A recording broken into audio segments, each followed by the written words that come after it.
When I got married, I never mentioned that I'd inherited some apartments from my dad. And thank God I kept that to myself, because just a week later my husband made a move that proved staying quiet was the smartest thing I ever did. You know that feeling when you just get married. Everything's a whirlwind of love and joy, and then bam, the universe throws you a curveball so absurd, you wouldn't believe it if you hadn't lived it? Imagine my absolute horror when, just 1 week after saying I do, my own husband, the man I just promised forever to, showed up with a notary in tow, ready to dictate terms about my money. And thank God I'd kept quiet about the 3 apartments my father left me, because if I hadn't, that day would have been a catastrophic betrayal.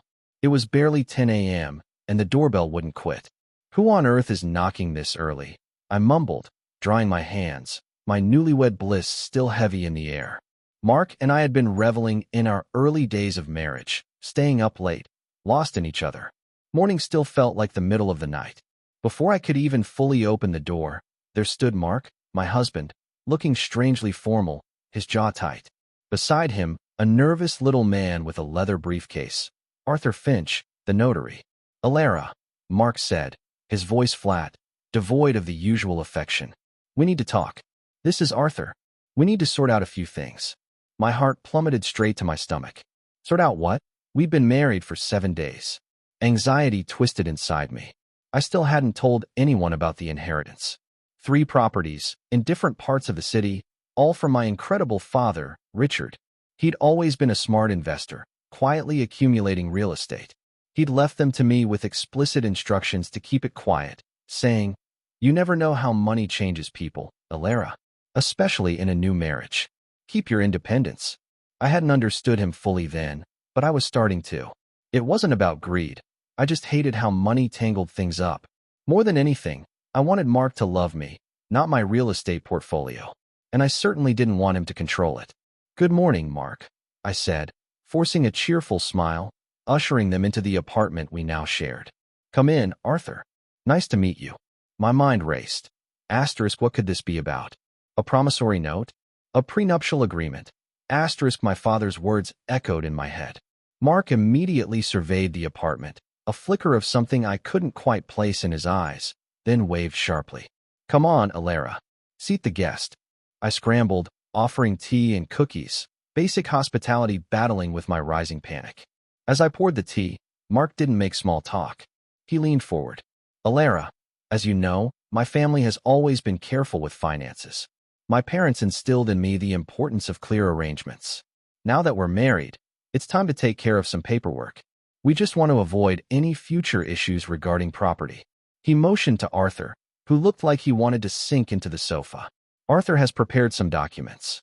We believe it's important to be fair and transparent." I tensed. "What kind of documents, Mark? What exactly are we talking about?" I tried to sound innocent, but a cold dread was settling in. "Oh, nothing major," he said casually. "Just a prenuptial agreement and a note confirming that any property gained during the marriage will be split evenly. We also wanted to clarify, just to be sure, that you didn't have any significant assets before the wedding." My heart cinched. There it is, he was fishing. But I was ready. I'd suspected this side of him might emerge. "Oh, assets." I smiled sweetly. "Well, I saved a bit for the wedding. Have a few small savings. Nothing major, really." "I see," he replied, his eyes narrowing. He clearly didn't believe me. "And what about property? Did you own anything before the marriage?"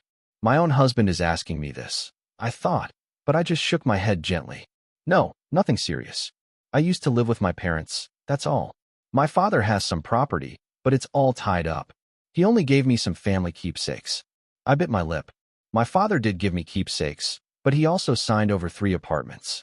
He'd asked me for strict confidentiality. "So, nothing?" Mark repeated, wide-eyed, as if surprised I could have married him with nothing to my name. "Well, then, all good, Arthur. Show her the agreement." I took the papers. The prenup was standard. In case of divorce, jointly acquired property. Nothing too alarming until one clause leaped out. If one spouse, meaning me, is later found to have significant assets, those assets will be considered joint property unless specifically stated otherwise as premarital. In other words, he was trying to trap me. If I had something valuable and didn't declare it now, it would automatically become shared property. If I said I had nothing, I was signing away everything. I pretended to read, slowly, while Mark lectured. You know, life is unpredictable. You come from a modest background. Why complicate things? That's why we decided to handle this now. Anger boiled inside me. To him, I was just some simple girl, no name, no status, no assets. Fine, but if I told him the truth, that I had 3 apartments, all rented out, generating a very comfortable income, I knew what would happen. He'd demand control or start making plans for my money. No, I need to talk to my father first, I said firmly, handing the papers back to Arthur. I'm not signing anything without consulting him. Mark's jaw tightened. Your father? This is our marriage, Alara, not his. You should trust me. I do trust you, Mark, I said, trying to keep my voice steady, though my hands were trembling. But my father has always guided me in financial matters. It's only right I speak with him. Arthur, the notary, looking uncomfortable, checked his watch. If we're signing today, we'll need to do it before lunch. I have other meetings. Mark sighed, a show of annoyance. Fine, but I expect this to be resolved quickly. This is for our future, Alara. He looked at me as if to say, don't mess this up. The door clicked shut behind them, and I felt a wave of relief so intense I almost collapsed. I called my father, Richard. Dad, it happened. I choked out, tears finally falling. Mark brought a notary to the house. He wants me to sign a prenup and declare all my assets. I knew it. My father's voice was calm but firm. I warned you, didn't I? Now listen, Alara. Do not sign anything. Tell him you need more time to review it with a lawyer. And do not, under any circumstances, reveal the apartments. Not yet. We need to assess his intentions first. And that's how our married life began, with my husband's demand for a prenup, a secret inheritance, and my father's warning echoing in my ears. It was just the beginning of a long, messy personal saga. My father, Richard, was a self-made man. He'd quietly built a small real estate portfolio over decades, always believing in solid assets. He raised me to be independent and financially savvy. When he drew up his will, he specifically left 3 properties to me, separate from other family assets, telling me, Alara, this is your safety net, your independence. Don't let anyone control it. He advised me to keep it confidential, especially from any future spouse, until I truly understood their character. My parents didn't need the money, and they trusted me. I met Mark in university. He was ambitious, charming, and from a family that valued status and wealth. I loved him, but I'd also seen his parents' subtle ways of managing assets, their expectations of him. I saw how he treated his parents with deep respect, but it was almost a transactional respect, built on inherited expectations. I understood their world, but it wasn't mine. During our engagement, he'd often comment on money, his aspirations for a comfortable life, which always felt slightly off, a little too focused on material gain. Still, I pushed past it, believing love would conquer all. I kept my father's inheritance a secret, hoping to build our life on genuine connection, not my assets. After we married, we moved into the apartment Mark's parents had given us. It was nice, comfortable, but I never felt like it was truly ours. Mark's parents still had keys, walking in unannounced. Mark seemed fine with it, viewing it as a family privilege. I tried to stay polite, but deep down, I wanted a space that was truly ours, somewhere we made the rules. Still, I held back from suggesting an alternative. After all, I had options, those 3 apartments. But imagine me saying, hey, Mark, let's move into one of my places. I never showed them to you, but I've got a few. That would raise 1,000 questions, and I wasn't sure how Mark would react, especially after the notary incident. What if he got upset? Not to mention his parents, who'd surely go into overdrive the moment they sensed I had a way out of their son's reach. So I waited. Then came that visit with the notary. My secret almost slipped out, but I managed to keep it hidden thanks to my father's prior warning. Mark wasn't happy, but I insisted on talking to my father. He gave me a week to consult, clearly expecting me to come back and sign. Instead, I called Arthur, the notary, and politely declined, stating I wasn't ready to sign any agreements so early in my marriage. Mark was cold for days. He didn't stop. He started subtly scrutinizing my spending, my habits. Alara, you do realize you won't be able to live on just our combined salary, right? He'd say. Why not? I looked up from my laptop. I work too. The pay isn't amazing yet, but it'll grow. He shook his head. But you're still studying. Who knows when you'll make good money? Meanwhile, we have to run a household, think about children, and everything else. We'll manage, I said, trying to stay calm. And if anything comes up, my parents are happy to help. Your parents? He raised an eyebrow. Well, they're not exactly well off, are they? Not like my family. He'd compare our families constantly. Mark, I said, we'll figure things out when the time comes. Please don't worry so much. Everything seems so simple to your generation, he sighed. But you have to plan ahead. Take this apartment, for example. It's in my father's name, but sooner or later, it'll belong to me. And in case of a divorce, why are you jumping straight to divorce? I snapped, unable to hold it in. We just got married. I'm not implying anything. Life is unpredictable, he insisted. Do you have any significant finances, property? My mother told me your father was quite the businessman. A chill ran through me. A test. I closed my laptop and looked him straight in the eye. My father left us warm memories and a few family keepsakes. That's all. I said, quiet but firm. I see, he drawled, studying me. I was just wondering. I figured he must have stashed something away. If he did, we know nothing about it. I lied with a straight face.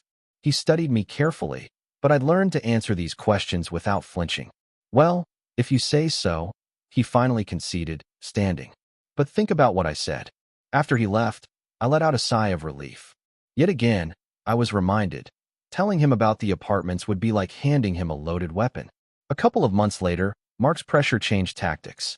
He started subtly stirring the pot with his family, leading to uncomfortable dinners where I felt like I was under a spotlight. His aunt, Clara, asked, Elara, you studied economics, right? So, you're good with money? That degree won't go to waste? Have you ever thought about investing in real estate? Well, I don't exactly have that kind of capital for real estate, and we just got married, so we're a bit tight on cash. Aunt Clara replied. But maybe your father left something behind. I heard he was quite resourceful. Maybe, Mark chimed in, a little too eagerly. But Elara claims she didn't inherit anything. Oh, if only, I said politely. I'd invest in the stock market or maybe buy a little apartment to rent out. But for now, that's just a dream.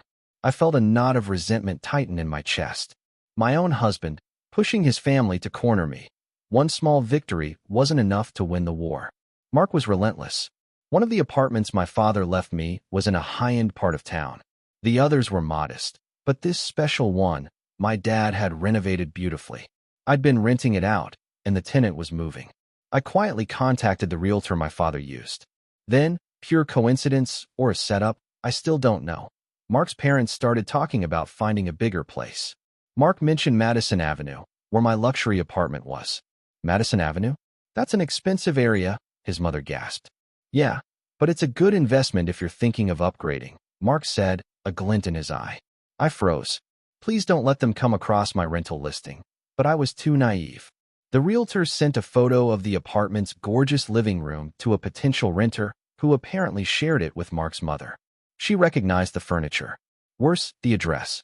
She vaguely remembered my father having some property on Madison Avenue. Enough to spark suspicion. Mark's mother asked the friend to schedule a viewing and went along. She recognized the interior, familiar decor, even family photos I hadn't yet taken down. When they left, she asked the realtor directly, "Who owns this apartment?" He eventually slipped, telling her it belonged to a young woman named Elara, inherited from her father. That was all Mark's mother needed. The realtor called me afterward. "Elara, a woman came by today asking questions. She figured out it's your apartment. You might want to be ready for some follow-up." I felt the floor drop out from under me. So that's it. Mark's family knows. And Mark himself will know soon. That evening, when Mark came home, I knew I had to tell him. It was better coming from me than from his mother. I braced myself. "Mark, there's something I need to tell you," I began. "I've been putting it off, but I think it's time. I own an apartment. Actually, 3. I inherited them from my father." He froze, his hand on his coffee mug. 3, he repeated, like I was joking, but his eyes were calculating. "Yeah, 3. My father was into real estate. When he passed, everything came to me. I didn't say anything because I was afraid of how you would react. You were so pushy with the prenup, always talking about money. I didn't want our relationship to be about money, or for you to try to control what was mine. Wow, he said, sitting in silence. How long have you known? Since my father signed them over. About a year before we met. Everything's legal. I rent them out, earn income. Why didn't you tell me before? His voice was cold, accusing. This is a massive secret. You lied to me, Alara. You broke my trust. Tears welled in my eyes. I didn't lie. I withheld information because I was scared. Scared of this exact reaction. Scared you'd try to interfere or demand I hand anything over. Scared you'd see me as an asset, not a wife. Mark stared at me for a moment, then stood up, his face a mask of anger. How could you? How could you hide something like this from your husband? Your husband. You deliberately deceived me. He paced the room. And I'm guessing my mother figured it out, which is why you're telling me now. I nodded, telling him the whole story with the realtor. I see. He sighed, but it was a sigh of frustration, not understanding. All right, but this changes things. Everything changes now. He didn't hug me. He didn't offer comfort. He saw opportunity and betrayal. So, what do you plan to do with the apartments? He asked, his tone now assessing. Keep renting them out? We can certainly use the extra income, or maybe we sell one and finally buy something we both like. The subtle shift from you to we was not lost on me. What about my mother? What will she say? I asked, testing the waters. She's going to be furious that you kept this from us. From me, he corrected. But we'll handle it. Together, he added, but his smile felt forced. In that moment, I realized my fears were justified. My father's warnings had been prescient. The very next day, Mark's mother called, demanding we come over. Something important to discuss. We knew important meant a confrontation. Still, we went. When we arrived, Mark's parents, Aunt Clara, and some other relatives were waiting. A family tribunal. His mother gave me a cold stare. Alara, we found out that you own 3 apartments, she said, like an inquisitor. And you've been hiding this from us? From Mark? Yes, I do, I replied calmly. It's an inheritance, personal property I received before the marriage. But why did you lie? Aunt Clara jumped in. We asked several times, and you said you had nothing. I didn't lie. I just didn't think I was obligated to tell you. I countered. It's personal business. I didn't owe anyone an explanation. Well, now it's out in the open, Mark's father said, trying to be diplomatic. Alara, you have to understand, we're family. Things like this are better shared openly. When I saw how aggressively you were all poking into my and my parents' financial background, I decided silence was safer. I admitted. Yes, it was a mistake, but not a huge one. Not one that justifies this kind of ambush. Not huge. Mark's mother snapped. Don't you see how this reflects on the whole family? Now people will think you've been deceiving us, or that we're gold diggers. Mom, Mark stood up, but it wasn't to defend me. It was to defend the family reputation. This is between Alara and me. It should have been handled privately. No, son. It's not just about you. When you got married, we all became one family. And I don't like that your wife hid 3 apartments. Who knows what else she might be hiding? Maybe she doesn't even plan on having children. Maybe she's just using our family for gain. That's outrageous. I exclaimed. What a horrible thing to say. Enough. Mark raised his voice, looking at me. Yes, Alara owns some property. That's great. But the secrecy, Alara, it's a problem. He didn't defend my right to privacy. He sided with them. Because she kept it a secret, his mother insisted. That means she doesn't trust us. And if she doesn't trust us, who knows what else she might do behind our backs? Mark's father, surprisingly, chimed in. Mark, you were so insistent about that prenup. Maybe that pushed Alara away. No wonder she kept quiet. Are you taking her side, Dad? Mark snapped. I'm on the side of common sense, his father said. Alara's choice was questionable, sure, but I understand it. You pushed her. We all did. Look, I said, trying to keep my voice calm. I love Mark. The apartments were a gift from my father, and what I do with them is my decision. Mark and I will figure things out together. Maybe one day we'll use the money to buy a home, or we can live in one of them. Why not? Mark said, now trying to recover. We're a young couple. Exactly. We can live there or rent them out. We'll decide together, I said, looking pointedly at Mark. I'm ready to handle everything properly, but the apartments are mine. I'm not giving them up. I'm sorry, but that's final. But if you use your inheritance to buy a new home, that home becomes marital property. Mark's mother interjected. which means Mark has a right to it. So what? I shrugged. He's my husband. Of course, I'd share with him. But what I care about most right now is that no one interferes or tells us what to do. A heavy silence followed. Mark's mother eventually exhaled slowly, like she was finally surrendering. Fine, I won't argue anymore, but understand this. In our family, we've always talked things through. I just don't want your secret properties to come between you two later on. It won't, Mark said finally. We'll deal with it. We left shortly after. I caught Mark's mother watching me with lingering disapproval, but it was Mark's behavior that stung the most. He hadn't truly stood up for me. Life moved on, but it was strained. The trust was broken. Mark kept trying to advise me on my properties, pushing to sell one to invest in our future. Meaning, his vision of our future, which heavily featured my money. I ended up moving into one of my more modest apartments, claiming I needed my own space to focus on my career. It was an act of defiance, a quiet assertion of independence. My father was relieved. Good, Alara. Keep your distance and your assets safe. Mark was furious, but I stood my ground. This is my home now. If you want to visit, you're welcome, but it's our rules here. The truth was, my trust in him was fractured. We were married, yes, but living separately for a while felt like the only way to breathe. Then, his father's transport business hit a rough patch. Mark's family became desperate for money. Mark began to pressure me directly. Alara, now's the time. Invest in my dad's business. Your money can save us. It'll be a great return. Mark, I'm not ready to invest in the transport business. I don't know the field, and I'm not comfortable risking my savings without guarantees. But we're family, he argued, repeating his mother's old lines. Is that how you treat your own husband's family? I don't trust unverified investments, Mark. It's my decision. He hung up. Another storm was coming. He started telling his family I was selfish, greedy, unwilling to help. At family gatherings, he'd barely acknowledge me or make passive-aggressive comments. A year later, Mark and I, started talking about children. I wanted to start a family, but the constant financial tension, his need for control, it was poisoning our relationship. Mark was still pushing me to invest my money or to declare it ours. He even suggested using one of my apartments as collateral for his father's struggling business. That was a firm no. Then came the turning point. Mark's father called in the middle of the night. Mark had been rushed to the hospital. Severe hypertension, dangerously high blood pressure. I rushed there the next morning. He was admitted immediately, and the doctor said he needed urgent treatment for cardiovascular issues.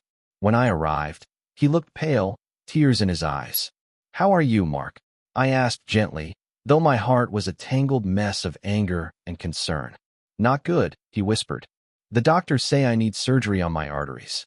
It's expensive. I don't know where we'll get the money. My father isn't earning anything. He was weak, vulnerable.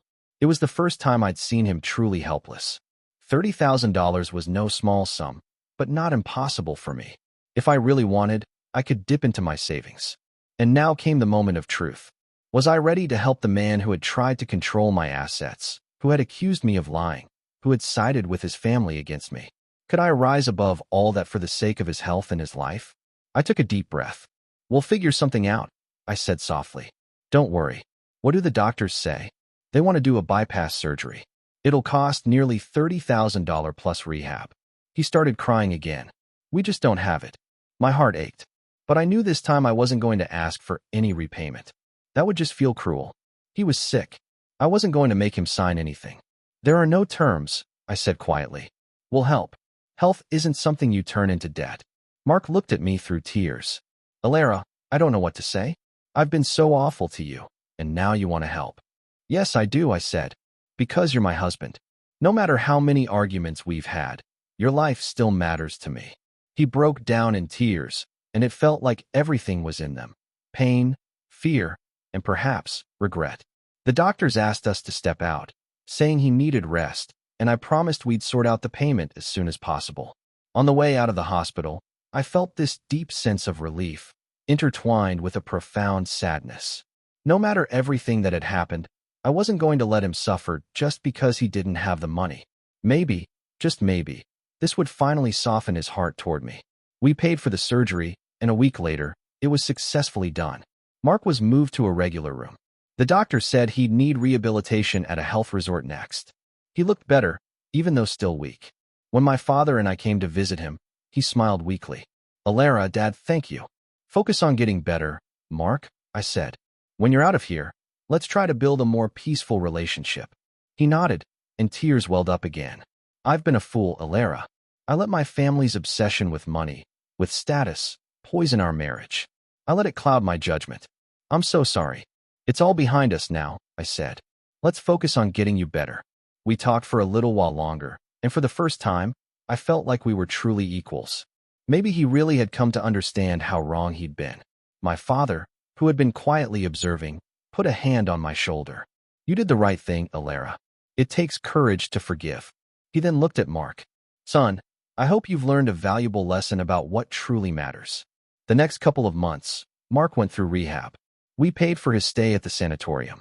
I'd stopped counting the cost after years of fighting. I just wanted some peace. Even his parents seemed a bit warmer toward me now. They probably saw that I didn't abandon their son when things got tough. In the evenings, Mark would call, genuinely apologetic, thanking me for everything. When Mark came home, we threw a little celebration. My parents and his parents were there. It was still a little awkward, but less tense. For the first time in years, Mark raised a toast. To Alara, he said, his voice sincere. I want everyone here to know, she's not just my wife. She saved my life. And she taught me a lesson about trust, about what's truly valuable in life, and about respecting someone else's independence. Thank you, Alara. I sat there, smiling, hearing the sincerity in his voice. I kept thinking, did we really just reach a truce? Maybe after all those years of battle, we were finally heading toward peace. Of course, life's never completely perfect. There are always little things that pop up. Mark's parents still offered unsolicited advice now and then, but Mark would quickly shut them down, firmly defending our choices. He stopped hinting that I owed them anything financially and began to respect that I had my own path. He even started to appreciate my professional skills. Alara, you know about finance. Can you help me figure out how to manage my father's remaining business assets? He asked one day, calmly, without that usual controlling tone. I gave him a few suggestions. He listened. Things began to settle down. We started building on our plot of land. My sister, Chloe, designed the plans. Mark visited the land almost every week, genuinely excited. We had a beautiful baby boy, Owen. Mark was an amazing father, completely devoted. When Owen was small, we'd set up a small wooden cabin with a few beds, a table, and chairs, enough to stay for a couple of nights. Owen loved it. For him, it already felt like a real countryside home. One day, as I was chopping firewood near the cabin, Mark walked up to me and said, You know, I don't say this enough, but I'm so proud of who you are. You stand your ground. You don't let anyone push you around, but you're still kind even to people who've hurt you. You're incredible. Thank you, I smiled. And you've done a lot, too. You could have stayed angry, tried to get my money, but you changed. You chose us. Because I love you, Mark said simply. We hugged under the wide blue sky, feeling like all of it, carving out our independence, defending our boundaries, even clashing with relatives, was worth it for moments like this. In the end, we found our way to understanding, even if it wasn't instant.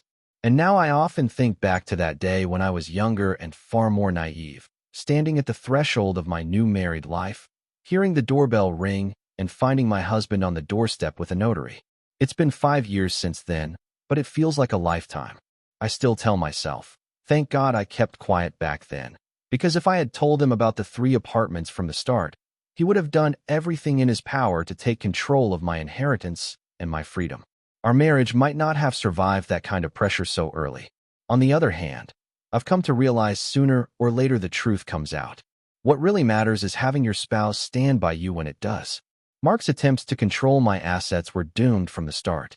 In the end, it was his health scare that opened his eyes.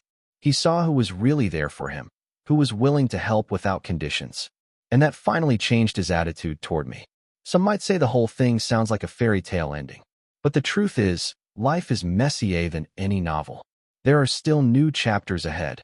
Finishing the house, raising Owen, maybe even having a second child. Mark's parents, though calmer, are still not entirely easy. Every now and then, his mother will have a flare of possessiveness, but now Mark firmly reminds her, this is our family. We're happy to hear your advice, but the decision is ours.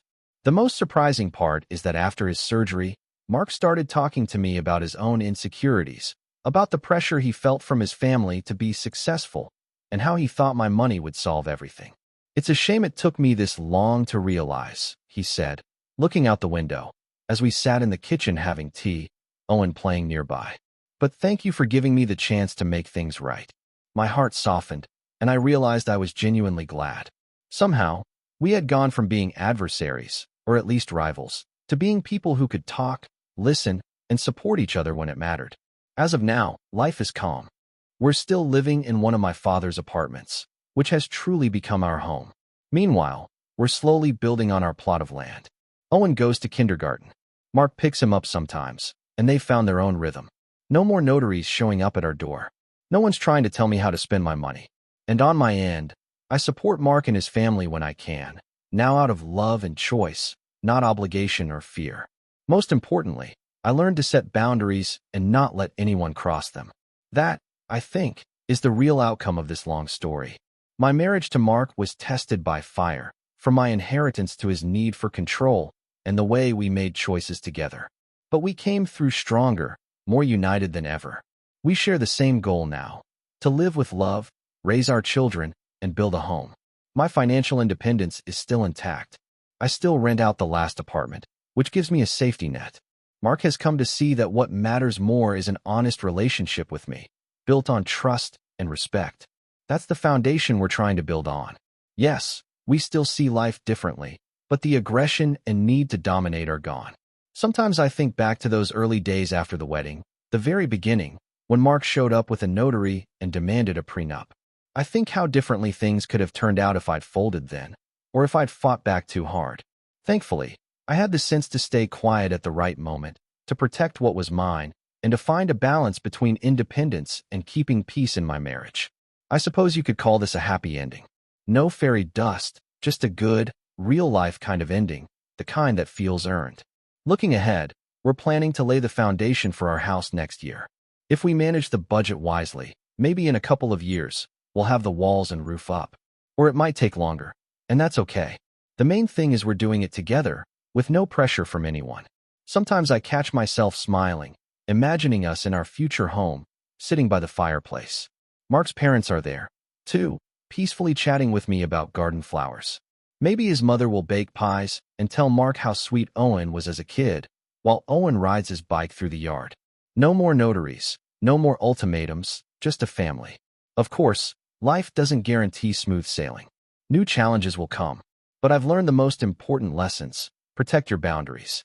Learn to say no, and still stay kind. And if someone asks me, what's your biggest secret? I'd probably say, know when to keep quiet about your money, and know when to give it freely, especially if it can save someone. That's the tricky art of marriage, where everyone deserves their own space, but no one forgets what it means to show up for each other. So yes, our story has been a journey. It started with that fateful knock at the door in the first week of our marriage. And now we have reconciled, a son, and plans for the future. A lot could have gone wrong, but it didn't. And I can say with full confidence, when I got married, I didn't mention the 3 apartments I inherited from my father. And thank God I kept quiet, because just a week later, my husband showed up with a notary. That chapter is over now. Ahead of us lies a bright, wide-open future. One where we're no longer opponents, but a united family.